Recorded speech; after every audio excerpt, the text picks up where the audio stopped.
मोहतरम साजिद साहब बोहरवी पाकिस्तान, अस्सलाम वालेकुम। याद फरमाने का शुक्रिया। आपका सवाल मौसूल हुआ, जवाब हाजिर। आपने पूछा मैं बोहर शरीफ में बैठ हूं, जबकि मेरा दोस्त अलीपुर सैयदा शरीफ में बैठ, दोनों नक्शबंदी सिलसिले से हैं।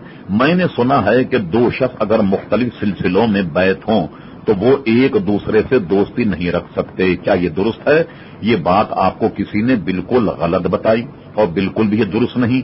हमारे यहां जो मारूफ सिलसिले हैं चार, इनका भी आप देखिए कि आपस में कितना रद्द है कि हर सिलसिले वाला अपने दूसरे सिलसिले का अदब और एहतराम करता।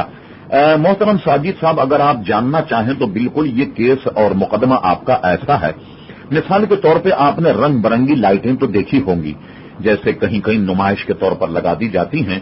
तो आपने देखा कि एक तरफ उसके ग्रीन शीशा होता है, एक तरफ होता है रेड, एक तरफ येलो होता है और एक तरफ किसी और रंग का होता है। ये शीशे चारों तरफ मुख्तलिफ हैं और मुख्तलिफ एंगल से देखा जाए तो उसके अंदर जो बत्ती जल रही है वो कभी आपको लाल नजर आएगी, कभी पीली नजर आएगी, कभी हरा नजर आएगी, कभी जर्द नजर आएगी।